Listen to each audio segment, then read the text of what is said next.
Hi friends, welcome to Upendra tech in Telugu. ఈరోజు video వచ్చేసి ration card eKYC ఇప్పుడు మన ఆంధ్రప్రదేశ్లో ట్రెండింగ్ ఉంది కదండి. అది ఎట్లా చూసుకోవాలో ఈకేవైసీ సక్సెస్ అనమాట. మన రేషన్ కార్డు అందరూ ఏమనుకుంటారు, ప్రాసెస్లు ఉంటాయి ఇందులో. ఫస్ట్ది వచ్చేసి మన రేషన్ కార్డు మనము యాక్టివ్ ఉందా లేదా మన రేషన్ కార్డు అనేది first point. Second point eKYC. ఓకేనా, ఈకేవైసీది తెలియదు అంతా మన ఫింగర్స్ అన్ని అప్డేట్గా సక్సెస్గా ఉన్నాయో లేదో అనేది ఈకేవైసీ అనమాట. మన ఆధార్ కార్డు నుంచి థమ్స్ ఫింగర్ పెడతాం కదా, అది అది మాన్యువల్గా మీరు చేయించుకోవాల్సిందే రేషన్ డీలర్ దగ్గర నుంచి. సో అది ఉందా లేదా మనకు అవసరం లేదా, వెంటనే వాళ్ళు పిలుస్తారు ఒకవేళ మనది లేకుంటే కన్నా.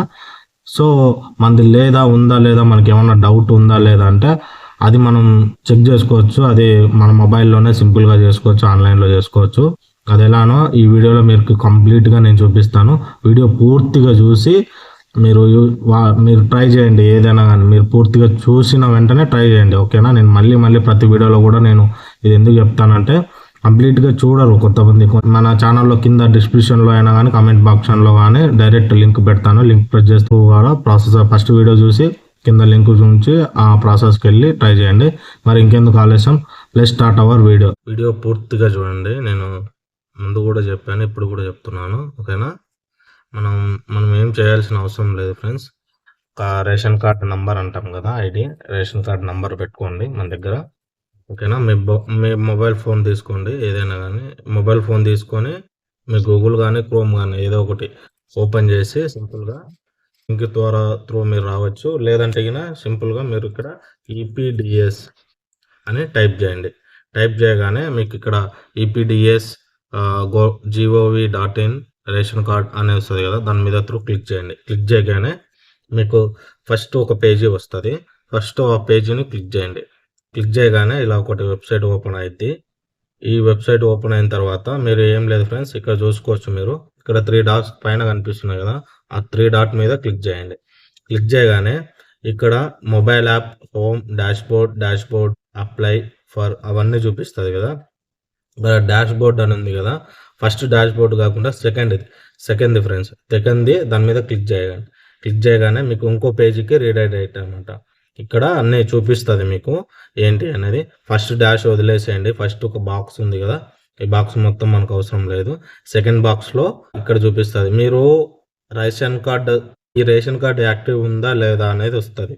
ఓకేనా, ఇప్పుడు మనం కావాల్సింది ఏంది, ఈకేవైసీ యాక్టివ్లో ఉందా లేదా అనేది చూసుకోవాలి. దానికి ఇక్కడ ఈపీడిఎస్ అప్లికేషన్ సెర్చ్ అని ఉంది చూడండి, సెకండ్ బాక్స్లో మూడో ఆప్షన్. ఓకేనా, దాని మీద క్లిక్ చేయండి. క్లిక్ చేయగానే మీకు ఇంకో పేజీకి రీడైరెక్ట్ అయితే ఇక్కడ ఒక బాక్స్ అడుగుతుంది. ఓకేనా, ఎంటర్ అప్లికేషన్ ఐడి అంటే మీరు ఏది కంగారు పడాల్సిన అవసరం లేదు ఫ్రెండ్స్. మీ రేషన్ కార్డు నంబర్ నేను తీసుకోమని చెప్పాను కదా, ఆ రేషన్ కార్డు నంబరే అనమాట. ఆ రేషన్ కార్డు నంబర్ తీసుకొని, సారీ ఫ్రెండ్స్, ఇది వచ్చింది కదా, ఇక్కడ ఏం లేదు. అప్లికేషన్ ఐడి అంటే ఏం మీరు కంగారు పడాల్సిన అవసరం లేదు. మీ రేషన్ కార్డు నంబరే అనమాట. మీ రేషన్ కార్డు నంబర్ ఇక్కడ ఎంటర్ చేయండి. ఓకేనా, అది మీకు ఎక్కడ ఉంటుందో కావాలంటే చూసుకోవచ్చు. మీకు అనిపిస్తుంది కదా. తర్వాత నా దగ్గర ఉండేది నేను చూసుకోవాలనుకున్నా కాబట్టి నాది ఎంటర్ చేసిన. మీరు ఏదైతే చూసుకోవాలో అది వాళ్ళది రేషన్ కార్డు ఐడి తీసుకొని ఇక్కడ క్యాప్చా ఎంటర్ చేసి ఇక్కడ సెర్చ్ కొట్టండి. ఓకేనా, సెర్చ్ కొట్టగానే చూసుకోవచ్చు మీరు. నేను ఇక్కడ మీకు జూమ్ చేసి చూపిస్తున్నాను. మీ పేరు, మీ రేషన్ కార్డులో ఎంతమంది ఉన్నారో ఇక్కడ కనిపించింది మీకు, చూసుకోవచ్చు ఈకేవైటీ స్టేటస్ అని. ఓకేనా, ఇక్కడ అందరి పేర్ల మీద ఎవరెవరైతే ఉన్నారో మెంబర్స్ వాళ్ళందరూ సక్సెస్ చూపిస్తే అవసరం లేదు. మీ రేషన్ కార్డు, మీ రేషన్ ఏది కట్ కాదు, ఏది ఇబ్బంది లేదు. ఓకేనా, మీకు యూజ్ఫుల్ అనిపిస్తే మాత్రం like and share and subscribe చేసుకోండి. Thank you so much. Thank you friends.